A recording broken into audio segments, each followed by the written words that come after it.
Dans le comment on a partagé na bino. Et qu'on sonne un peu bizarre pour la bateau de la spiritualité. Na mul na rona ko lobela bino makamba molimo. Peut-être esunga bato mingi. Na mokilo osoza spiritualité bato bako utiliser bino. Na mokilo pose la mutu. Pose la mutu.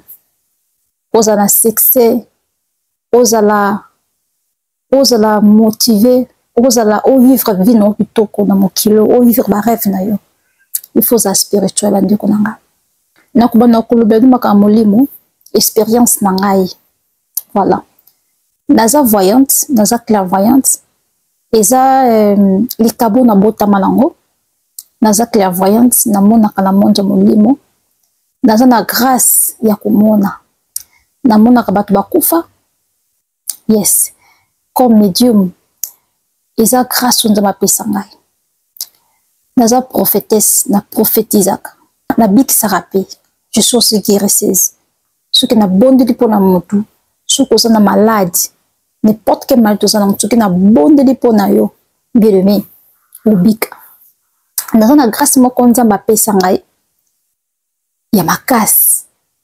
Nga moko za raso na beli, na bondeli, na biki. Ce qui na bondeli pour na motu. A biki mbala moko. Et pour ça ba minute, to ba heure, to ba jour. To ba semaine, ça dépend selon malade na yo ndenge ezali. Mais ce qui moto azo bela. Ce qui na bondeli pour na motu wana bikaka. Ma témoignage est belé. Na domoko extraordinaire nzamba pesa ngai. Na kubana kolobela makamba molimo parce que na somo la makamba molimo batu mingi baza vraiment trop spiritualité. Mokilo eza spirituel bien aimé. Dans na grâce ya komona. Grâce ya komona clairvoyance. Ya komona clair pe ya koyoka na molimo. Bien aimé, komona ke nzambe amatisi isusu. Amati susu vision na kati na ngai. Na mona kana batu bakufa. Na surla kana batu bakufa. Baya kopesa nga ba message. Yes, na mona ka batu bakufa bien aimé. Ce qui na ebisi motu mosusu batu ba ondimate. Eza grâce on ba pesa na banga te. Na banga te parce que eza don likabwa nzambe. Na kola nango bana bo mwana na ngata na mwa mke ba 5 ans 10 ans. Na bande komona ba vision, na bande komona makambo pe bande kokisama. Tine na kokola soki na moni likambo bien aimé ezala makamba solo. Nzamba bande ko zwa ngai ko kende na ngai ba place belé spirituellement. Ba voyage à molimo na sala ka voyage spirituel ezaka volontairement te. Nzamba zwa ngai amema nga place ni so alingi. Bien aimé. Na kubana ko lobela makamba molimo. Il faut que bon de la mingi. Il faut que bon de la mingi. Quand ça monte le besoin de ko juger moto. Ce qui monte ko balika mo ya spiritualité pendant le communauté. Okoki ko lobate ke likamo o existe raté pendant le communauté pendant le monde yangote parce que ça ma comme ça existe kana mokilo oyo nani yo moni yangote nani pe yo ki yangote. Bien aimé, dans la grâce ya médium. Na botama na grâce ya médium. Ya medium ya komona banda bo mwana na banda komona pe batu bakufa na yo se souvenir ton azaka mwana na âge ba 11 ans noko lebso moko akufa boy na banda komona yes na banda komona ton na la na moni na ndaku na moni mais batu banda komona ete banda bo mwana nanga na botama na don wana ya komona do ya medium na do ya clairvoyance. Tant na yoko kola e ko bakisa masusu to na yoko matna losambo e ko bakisa masusu bien aimé. Yoko lokoyo.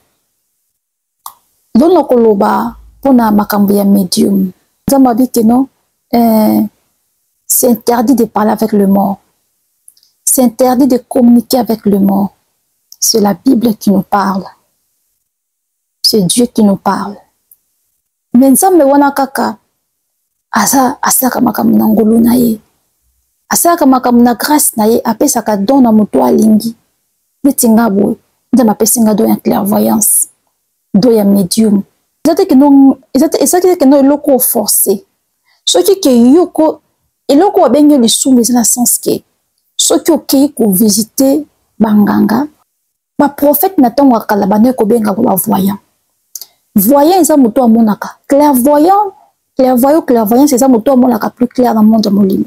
Bavoyant eza mabe te eza grâce ya nzambe apesa parce que na bible nzambe azobela biso na ntango ya kala bande kobenga baprofete bavoyant bavoyante.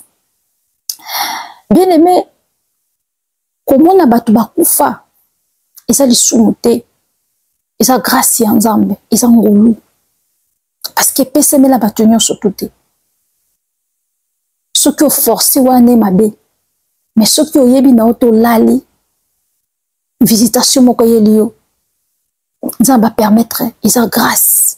Tokotana histoire ya Jésus Christ ntango Jésus Christ amataki na ngumba mpo abondela amonaki bato mibale baapparaîtraki ezalaki Eli bazalaki deja bato bakufa bakutanaki na Jésus Christ na ngomba ntango Yesu Christ amataki mpo abondela eza makambo ezalaka secret ozomona ezalaka ngolu grâce me ngai eza loko moko na botemi nango ya komona nalingaka yango mpe makasi parceke ezali likabo eza kado ya nzambe nakolobela bino medium komona bato bakufa eza lisumu te eza péché te mais soki yo moko okoki koluka ndenge mabe kovisite banganga nde eza mabe kokende kotalisa nde eza mabe mais soki oza na don wana ozomona bato bakufa bazwi epa na yo bazopesaka bamessage bazokutanaka na yo eza nango mabe te eza grâce fo kosepelaka eza grâce ya nzambe. Bien aimé, lelo makambo namoni c'est terrible nakobanda kopartage lelo baexpérience na ngai po epesa bino makasi